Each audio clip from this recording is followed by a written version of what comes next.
എന്തുകൊണ്ട് ഗണേഷ് കുമാറിനെതിരെ നടപടി എടുത്തില്ല എന്നുള്ള ചോദ്യത്തിന് ഗണേഷ് കുമാറിനെതിരെ നടപടി എടുത്താൽ വേറൊരു മന്ത്രിക്കെതിരെയും നടപടി എടുക്കേണ്ടി വരും.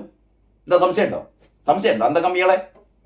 നിങ്ങളെ പൊതുമരാമത്ത് വകുപ്പ് മന്ത്രി ഉണ്ടല്ലോ, റീൽസ് മന്ത്രി, മുഖ്യമന്ത്രിയുടെ മരുമോൻ ചെയ്ത മഹത്തായ കാര്യങ്ങളെ ഇപ്പോഴും കിടക്കുന്നുണ്ട്. ഇപ്പോഴും ഓൺലൈൻ ചാനലുകളിൽ കിടക്കുന്നുണ്ട്. പോയി നോക്കണം. 12 വർഷം മുമ്പ് SFIയുടെ സംസ്ഥാന കമ്മിറ്റി അംഗമായിരുന്നു ഡോക്ടർ സമീഹ, റിയാസിന്റെ ആദ്യത്തെ ഭാര്യ.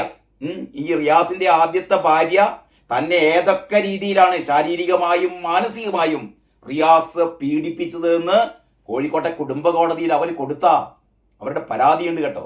കുടുംബ കോടതി അത് സ്വീകരിക്കുകയും റിയാസിനെതിരെ നടപടിയെടുക്കാൻ പോവുകയൊക്കെ ചെയ്താണ്. അവസാനം അവിടെ ഒരു സെറ്റിൽമെന്റ് ഉണ്ടാക്കിയതാണ്.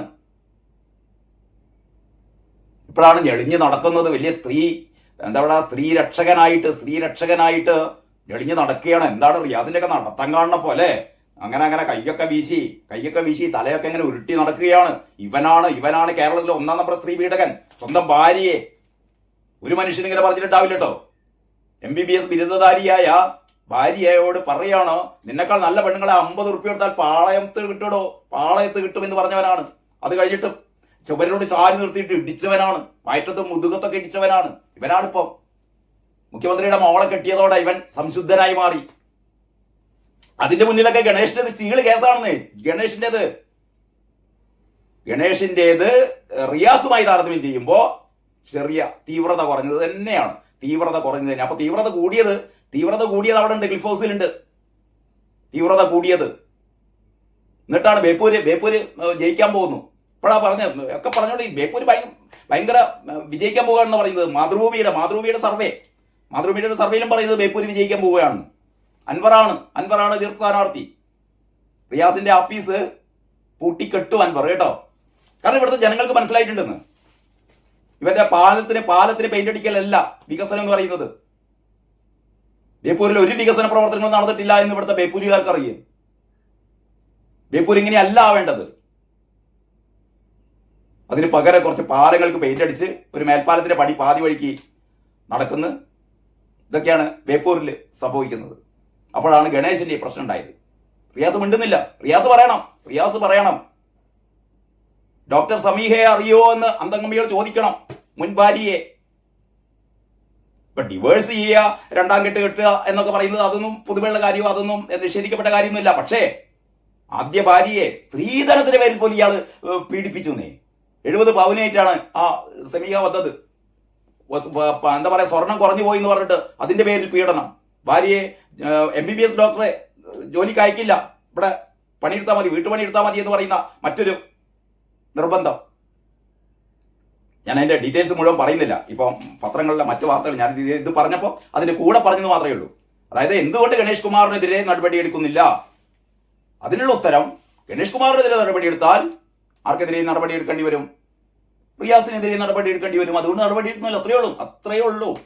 അപ്പൊ ഈ മന്ത്രിസഭയിലുള്ളത് മുഴുവൻ പെണ്ണുപിടിയന്മാരാണ്, സ്ത്രീ വിരുദ്ധരാണ്. സ്വന്തം ഭാര്യമാരെ വരെ ആക്രമിക്കുന്നവരാണ്. പിന്നെ ബാക്കിയുള്ള സ്ത്രീകളുടെ കാര്യം പറയാനുണ്ടോ?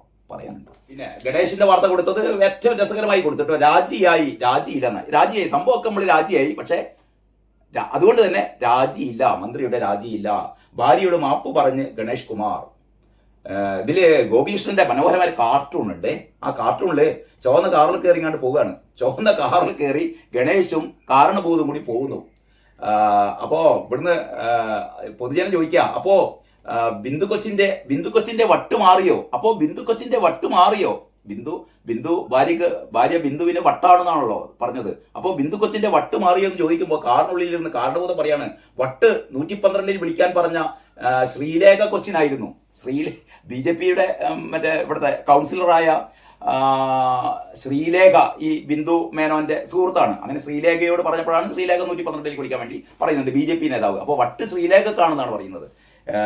വട്ട് 112 വിളിക്കാൻ പറഞ്ഞ ശ്രീലേഖ കൊച്ചിനായിരുന്നു എന്ന് പറഞ്ഞിട്ടാണ് പോകുന്നത്. ഈ രംഗം ഓർമ്മയുണ്ടോ നിങ്ങൾക്ക്?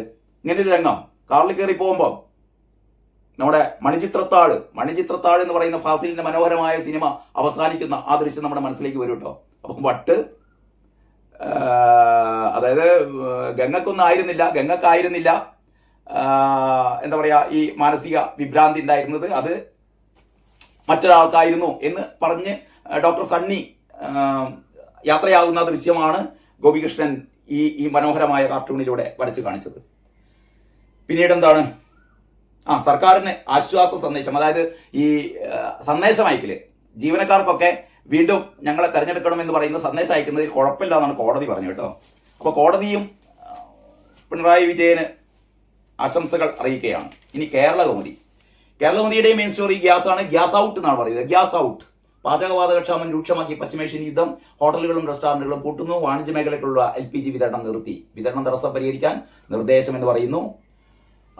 മറ്റൊന്ന് ഒന്നാം പേജിൽ, മറ്റു പത്രങ്ങൾക്ക് ഉള്ളിലുണ്ട്, പക്ഷേ കേരളകൗമുദി ഒന്നാം പേജിലാണ്. ഏകീകൃത സിവിൽ കോഡ് പലതിനും പരിഹാരം നടപ്പാക്കണമെന്ന് സുപ്രീം കോടതി. ഇനിയിപ്പോൾ നടപ്പാക്കാൻ ബാക്കി ഏകീകൃത സിവിൽ കോഡ് മാത്രമേ ഉള്ളൂ. നേരത്തെ BJP പ്രകടന പത്രികയിൽ പറഞ്ഞ പല കാര്യങ്ങളും ഓരോരോ കാര്യങ്ങളെ നടപ്പിലാക്കിക്കൊണ്ടിരിക്കുകയാണ്. അതിൽ ഇനി നടപ്പിലാക്കാനുള്ള ഏറ്റവും പ്രധാനപ്പെട്ട കാര്യം എന്ന് പറയുന്നത് ഏകീകൃത സിവിൽ കോഡാണ്. ആ ഏകീകൃത സിവിൽ കോഡ് പലതിനും പരിഹാരം എന്ന് സുപ്രീം കോടതി പറയുകയാണ്. സുപ്രീം കോടതി പറയാണ് ഏകീകൃത സിവിൽ കോഡ് ഉടൻ നടപ്പാക്കണം. കാരണം എന്താണ്, ശരീഅത്ത് നിയമത്തിലെ അടക്കം വ്യക്തി നിയമങ്ങളിലെ പോരായ്മകൾക്ക് ഏകീകൃത സിവിൽ കോഡ്, അതായത് UCC ഉത്തരം ആകണമെന്ന് ഉറച്ച നിലപാടിൽ സുപ്രീം കോടതി. പിന്തുടർച്ച അവകാശം ഉൾപ്പെടെ മുസ്ലിം സ്ത്രീകളോട് വിവേചനം എന്ന ഹർജികൾ പരിഗണിക്കവെയാണ് ഏകീകൃത സിവിൽ കോഡിന് സമയമായി എന്ന് കോടതി പറഞ്ഞത്. അപ്പം ഈ പിന്തുടർച്ചാവകാശം, അതായത് മുസ്ലിം സ്ത്രീകൾക്ക് സ്വത്തവകാശം, പിന്തുടർച്ചാവകാശം ഇതൊക്കെ നിഷേധിക്കപ്പെട്ട സാഹചര്യത്തിൽ അതിൽ നീതി തേടിയെത്തിയപ്പോഴാണ് ഇതിനൊക്കെ ഒരു പരിഹാരം എന്നുള്ള രീതിയിൽ ഏകീകൃത സിവിൽ കോഡ് വേണമെന്ന് സുപ്രീം കോടതി പറയുന്നത്. ഇനി ഗണേശന്റെ വാർത്ത കൊടുത്തത് മാപ്പ് പറഞ്ഞ് രാജിയാക്കി എന്നാണ്. മാപ്പ് പറഞ്ഞ് രാജിയാക്കി, തിരിച്ചടിക്കുമോ ഗണേശ തന്ത്രം എന്നാണ് ശ്രീകുമാർ പള്ളിയിലെന്ന് പറയുന്ന ലേഖകൻ എഴുതിയിരിക്കുന്നത്. ഘടകകക്ഷികൾക്ക് നീരസം എന്ന് പറയുന്നു. അതിനിടക്ക് വെല്ലുവിളിച്ച് പ്രഖ്യാപനം. ഗണേശ് വെല്ലുവിളിച്ചിട്ടുണ്ട് കേട്ടോ. ഞാൻ അങ്ങനെയൊക്കെ ചെയ്യും, അതൊക്കെ ഒന്നും ചെയ്യാൻ പറ്റില്ല, കാരണം കാരണഭൂതം എന്റെ കൂടെയാണ്.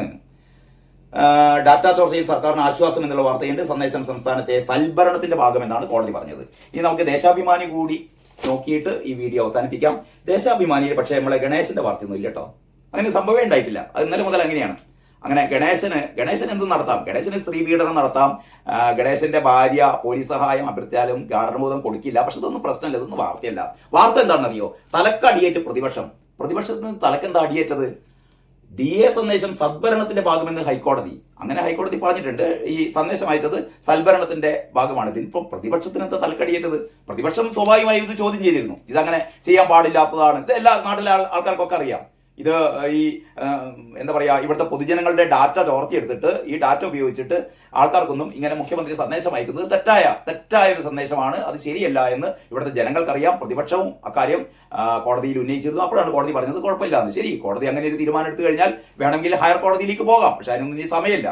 പക്ഷെ അത് ദേശാഭിമാനി പറയുന്നത് എന്താണ്? തലക്കടിയേറ്റ് പ്രതിപക്ഷം. കോടതി എന്നിട്ട് അതിൽ പറയുന്നത് എന്താ അറിയോ? ഇത്രയും തിരിച്ചടി കിട്ടിയ പ്രതിപക്ഷം ചരിത്രത്തിലില്ലാന്ന് പി രാജീവ് എന്ന് പറയുന്ന ഉളുപ്പില്ലാത്ത മന്ത്രിയാണ്. പി രാജീവ് എന്ന് പറയുന്നത് ഈ മന്ത്രി എന്താ പറയാ, മന്ത്രിമാരുടെ കൂട്ടത്തിൽ ഉളുപ്പില്ലാത്ത മന്ത്രി എന്ന് ചോദിച്ചാൽ ഒന്നാം സ്ഥാനം പി രാജീവിനാണ് കേട്ടോ. ഇയാൾ ഈ വ്യവസായ രംഗത്ത് ഇവിടെ എന്തോ മലമറിക്കുകയാണെന്ന് പറയുന്നത്. ലക്ഷം തൊഴിലവസരങ്ങൾ, ലക്ഷം എന്താ പറയാ സംരംഭങ്ങൾ. എന്നിട്ടോ ഇവിടെ ആൾക്കാർക്കൊന്നും പണിയില്ല. നമ്മളൊന്നും കാണുന്നില്ല കേട്ടോ. നമ്മൾ കാണുന്നില്ല. എന്ത് സംരംഭമാണ് ഇവിടെ തുടങ്ങിയത്? ഇവിടെ പെട്ടിക്കടകൾ അല്ലെ, മറ്റേ ബുൾസയും ഓംലെറ്റ് അടിക്കുന്ന കടകൾ, ബാർബർ ഷാപ്പുകൾ, അതല്ലെങ്കിൽ ചെറിയ നാരങ്ങമിഠായി വിൽക്കുന്ന കടകൾ, ഇതൊക്കെയാണ് ഇവന്റെ സംരംഭം. ഇവിടെ വൻ സംരംഭങ്ങൾ തമിഴ്നാട്ടിലും കർണാടകയിലും മറ്റു സംസ്ഥാനങ്ങളിലൊക്കെ ലക്ഷക്കണക്കിന് തൊഴിലവസരങ്ങളുള്ള സംരംഭങ്ങൾ തുടങ്ങുമ്പോഴാണ് ഇവിടെ ഒരാള് ചായ അടിക്കുന്നത്, മറ്റേ മുട്ട റോസ്റ്റ് ഉണ്ടാക്കുന്നത്, അല്ലെങ്കിൽ എന്താ പറയാ ഓംലെറ്റ് ഉണ്ടാക്കുന്നത്. അത് ഇവന് സംരംഭമാണ്. ഇതാണ് സംരംഭം. അതായത് 1 ലക്ഷം സംരംഭം തുടങ്ങി 1 ലക്ഷം തൊഴിലവസരവും. 1 ലക്ഷം സംരംഭം 1 ലക്ഷം തൊഴിലവസരം എന്ന് പറഞ്ഞാൽ എല്ലാവരും ഓരോരോ ആൾക്കാരെ എന്തെങ്കിലും ചെറിയ കടലക്കച്ചവടം നമ്മള് നഗരത്തിലൂടെ പോകുമ്പോൾ കണ്ടില്ലേ, ഉന്തുവണ്ടിയിൽ കടലക്കച്ചവടം. ഇതൊക്കെ സംരംഭമാണ്. രാജീവിന് ഇതൊക്കെ സംരംഭമാണ്. ഇവന്റെ വിചാരം ഇതൊക്കെ ആൾക്കാർ വിശ്വസിച്ച് വീണ്ടും 3ാം തവണയും ഇടതുപക്ഷത്തിന് വോട്ട് ചെയ്യുന്നതാണ്. അപ്പൊ തിരിച്ചടി നമുക്കറിയാലോ. ഈ കോടതികളെ ഏറ്റവും കൂടുതൽ മണ്ടക്കടിച്ചത് പിണറായി സർക്കാരിന്റെ. നിങ്ങൾ അഴിമതിക്കാർക്കൊപ്പമാണെന്ന് ചോദിക്കുന്നു സുപ്രീം കോടതി പോലും ചോദിക്കുന്നു. നിങ്ങൾ ഈശ്വരനെ വരെ കട്ടുകൊണ്ടുപോയില്ലേ എന്ന് ചോദിക്കുന്നു സുപ്രീം കോടതി അല്ലേ. പറഞ്ഞിട്ട് കാര്യമില്ല, കള്ളത്തരം മാത്രം പറഞ്ഞുള്ള ഇനി ഹോട്ടലുകൾ പ്രതിസന്ധിയിൽ, LPG ക്ഷാമം രൂക്ഷം, ആ വാർത്തയുണ്ട്. പിന്നെ എന്താണ്, ഇറാനെ ചുട്ടരിക്കുന്നു. ഇറാനോടുള്ള ഓരോ ദിവസവും ഇറാനോടുള്ള സ്നേഹമാണ്. ഇറാനോട് എന്തുകൊണ്ട് സ്നേഹം, ഞാൻ കഴിഞ്ഞ ദിവസം വീഡിയോ വളരെ വിശദമായി ഞാൻ കാര്യങ്ങൾ പറഞ്ഞിരുന്നു. എന്ന് പറഞ്ഞാൽ ഏറ്റവും കൂടുതൽ കമ്മ്യൂണിസ്റ്റുകാരെ കൂട്ടക്കൊല ചെയ്തത്, കുരുതി കൊടുത്തത് ഇറാനാണ്. അപ്പം കമ്മ്യൂണിസ്റ്റുകാരെ കൂട്ടക്കൊല ചെയ്ത ഇറാന്റെ കൂടെയാണ് ഇവിടുത്തെ സഖാക്കന്മാർ. ഇറാനിലെ കമ്മ്യൂണിസ്റ്റുകാരൊക്കെ കൊന്നോട്ടെ, നമുക്ക് ഇവിടെ ആരുടെ വോട്ട് കിട്ടണം? ഇവിടെ മുസ്ലിങ്ങളുടെ വോട്ട് കിട്ടണം. മുസ്ലിങ്ങളുടെ വോട്ട് കിട്ടണമെങ്കിൽ എന്ത് ചെയ്യണം? ഇറാന്റെ കൂടെ നിൽക്കണം. ഇറാൻ അതാ ഈ ഗൾഫ് രാജ്യങ്ങളെ മുഴുവൻ ആക്രമിക്കുന്ന, അവിടെ മരണം 6 അതൊന്നും പ്രശ്നമില്ല. അവിടെ മലയാളികളെ കൊന്നോട്ടെ, ഗൾഫിലെ മലയാളികളെ കൊന്നോട്ടെ, നമുക്ക് പ്രശ്നമില്ലാന്നേ. നമ്മളെ സഖാക്കന്മാരെയും കൊന്നോട്ടെ, നമുക്ക് പ്രശ്നമില്ല. നമുക്ക് ഈ നിയമസഭാ തെരഞ്ഞെടുപ്പിൽ ഇവിടുത്തെ കുറച്ച് കാക്കാമാരുടെ വോട്ട് നമുക്ക് വേണം. അതിന് ഇറാന്റെ കൂടെ നിൽക്കണം. ഇവിടുത്തെ മുസ്ലിം ജനവിഭാഗത്തിന് ബോധവും വിവരവും വിദ്യാഭ്യാസവും ഒക്കെ ഉണ്ടായി എന്ന് കാരണബോധം ടീമിന് ഇപ്പോഴും മനസ്സിലായില്ല. ഇവരുടെ വിചാരം ഈ മുസ്ലിം വിഭാഗം എന്ന് പറഞ്ഞാൽ ഒരു പ്രത്യേക ഞങ്ങളുടെ താളത്തിന് തുള്ളുന്ന ആൾക്കാരാണെന്നാണ്. ആ താളത്തിന് തുള്ളലൊക്കെ നിർത്തി അവർക്ക് വളരെ വ്യക്തമായ ബോധം ഒക്കെ ഉണ്ട് എന്ന് ഈ തെരഞ്ഞെടുപ്പ് കഴിയുമ്പോൾ മനസ്സിലായിക്കോളൂ കേട്ടോ. ഇനി പറയുന്നത് വിജയപ്രതീക്ഷ വേണ്ട ഹൈക്കമാൻഡ്. അതായത് കോൺഗ്രസിന് വിജയപ്രതീക്ഷ വേണ്ടെന്ന് ഇവിടുന്ന് തീരുമാനിക്കുകയാണ്. കോൺഗ്രസിന് വിജയപ്രതീക്ഷ വേണ്ടെന്ന് ഹൈക്കമാൻഡ് പറഞ്ഞത്രേ. എപ്പോഴേ പറഞ്ഞത്? നിങ്ങൾക്ക് കോൺഗ്രസ്സുകാരോട് പറയാണ്, വി ഡി സതീശനോടും ചെന്നിത്തലിനോടൊക്കെ പറയാണ്, നിങ്ങൾ പ്രവർത്തിക്കൊന്നും വേണ്ടട്ടോ, നിങ്ങൾക്ക് വിജയപ്രതീക്ഷ ഒന്നുമില്ല, 3ാം തവണയും ആരാണ്? പിണറായി വിജയൻ തന്നെയാണ്, അതുകൊണ്ട് നമുക്കൊക്കെ നിർത്തിക്കാളി എന്ന് പറഞ്ഞു എന്നാണ് ഈ വാർത്ത. ഇമാതിരി വാർത്തയ്ക്ക് എഴുതാനുള്ള തൊലിക്കട്ടി ഉണ്ടല്ലോ, ആകെ മുങ്ങി നാറി ചീഞ്ഞു കിടക്കുകയാണ് അല്ലേ? ജനങ്ങളൊക്കെ ഇങ്ങനെ ആകാംക്ഷയുടെ കാത്തിരിക്കുകയാണ്, എപ്പോഴാണ് തെരഞ്ഞെടുപ്പ് വരിക, ഈ പണ്ടാറത്തിനൊന്ന് തീർന്നു കിട്ടുമെന്ന് പറയുമ്പോൾ പറയാണ് അവിടെ എന്താണ് പറയുക, കോൺഗ്രസ് ആകെ വെട്ടിലാണ്, കോൺഗ്രസ് ആകെ ഞങ്ങൾ തന്നെയാണ് അധികാരത്തിൽ വരാന്ന് കോൺഗ്രസ്സുകാർ പറയാണ്. തന്നെത്താൻ ഇങ്ങനെ ഊതി വീർപ്പിച്ച് പിന്നെ ദേശാഭിമാനി അതുകൊണ്ട് നമുക്ക് സമാധാനിക്കാം. അതൊക്കെ എല്ലാ ദിവസവും ചെയ്യുന്നതല്ലേ, എല്ലാ ദിവസവും ചെയ്യുന്നതല്ലേ. പിണറായി പീഡകർക്കൊപ്പമാണ്, സ്ത്രീ പീഡകർക്കൊപ്പമാണ് പിണറായി. നല്ല പീഡകർക്കൊപ്പമാണ് എന്ന് പറഞ്ഞാൽ യഥാർത്ഥത്തിൽ പീഡനം നടത്തിയ ആൾക്കാർക്കൊപ്പമാണ് പിണറായി. അതേസമയത്ത് തന്നെ വ്യാജ പരാതിക്കാർ പീഡനാരോപണം ഉന്നയിക്കുന്ന രാഹുൽ മാങ്കൂട്ടത്തെ രാത്രി 12:30 മണിക്കും ഹോട്ടലിലേക്ക് കയറി തൂക്കിയെടുത്തുകൊണ്ട് 18 ദിവസം ജയിലിലിടും. രാഹുലിനെതിരെ പരാതികളിലൊന്നും ഒരു വാസ്തവവുമില്ല എന്നും എല്ലാം കള്ളപ്പരാതികളാണെന്നും കോടതികളൊക്കെ പറഞ്ഞിട്ടും ഇപ്പോഴും സഖാക്കന്മാര് ലൈംഗിക വൈകൃതക്കാരനെന്നും സ്ത്രീ പീഡകനെന്നും രാഹുൽ മാങ്കൂട്ടത്തെ വിളിക്കും. പക്ഷെ ഏറ്റവും കൃത്യമായി ഗണേഷ് കുമാറിന്റെ ഭാര്യ ബിന്ദു മേനോൻ വളരെ കൃത്യമായിട്ടാണ് പറഞ്ഞത് ഏത് രീതിയിലാണ് തനിക്ക് ഗാർഹിക ആക്രമണം നേരിട്ടത്. ഗാർഹിക ആക്രമണം മാത്രമല്ല, അവര് പോലീസിൽ വിവരം അറിയിക്കുന്നു, 112 വിളിക്കുന്നു. അപ്പോഴാണ് ഗണേഷ് കുമാർ പറഞ്ഞത് വട്ടായതുകൊണ്ടാണ് 112 വിളിച്ചത്. ആദ്യമായിട്ടാണ്. അപ്പം തന്നെ ആ മന്ത്രിയെ അപ്പം തന്നെ മാറ്റേണ്ടതാണ് പിണറായി വിജയൻ. 112 എന്ന് പറയുന്നത് സ്ത്രീകൾക്ക് രക്ഷ തേടി സ്ത്രീകൾ വിളിക്കുന്ന നമ്പർ ഉണ്ടല്ലോ, 112, പോലീസ് സഹായം അഭ്യർത്ഥിച്ചുകൊണ്ട്. അത് വട്ടായ സ്ത്രീകൾ വിളിക്കുന്ന നമ്പറാണ് എന്നാണ് ഗണേഷ് കുമാറിന്റെ പുതിയ കണ്ടുപിടുത്തം. ഏതായാലും ഈ എന്താ പറയുക, ആക്രമണത്തിനിരയായ ബിന്ദു മേനോൻ 112 വിളിക്കുന്നു. പോലീസുകാരും പിങ്ക് പോലീസുകാരൊക്കെ വരുന്നു. അപ്പോൾ പ്രതി മന്ത്രിയാണെന്ന് മനസ്സിലായതോടുകൂടി പോലീസുകാർ മുങ്ങുകയാണ്. എന്ന് പറഞ്ഞാൽ മന്ത്രിമാർക്ക് എന്ത് വേണമെങ്കിലും ചെയ്യാം, CPM-കാർക്ക് എന്ത് വേണമെങ്കിലും ചെയ്യാം, CPM-ന്റെ ഘടകകക്ഷികൾക്ക് എന്ത് വേണമെങ്കിലും ചെയ്യാം. അതാണ് പിണറായി വിജയന്റെ കാട്ടുനീതി. പരാതി നൽകിയാൽ മാത്രം അന്വേഷണം എന്നാണ് പോലീസിന്റെ തീരുമാനം. പോലീസ് പറയുന്നത് പരാതി നൽകിയാൽ മാത്രമേ അന്വേഷണം. ഇത് എവിടുത്തെ നിയമമാണെന്ന് എനിക്ക് മനസ്സിലാവില്ല കേട്ടോ. ഒരു കൊലപാതകം നടക്കുന്നു, ഈ കൊല ചെയ്യപ്പെട്ട ആൾ പോയി ഇങ്ങോട്ട് പരാതി നൽകണം എന്നെ കൊന്നെന്ന്. അല്ല, എനിക്ക് മനസ്സിലാവാൻ ചോദിക്കുക. നമുക്ക് കിട്ടിയ ഒരു അറിവ് വെച്ചിട്ട് സാധാരണ രീതിയിൽ 112 വിളിച്ചു കഴിഞ്ഞാൽ പോലീസ് എത്തും. പോലീസ് എത്തി കഴിഞ്ഞിട്ട് സ്ഥിതിഗതികൾ മനസ്സിലാക്കും. ഈ സ്ത്രീ പരാതിപ്പെടണമെന്നൊന്നുമില്ല.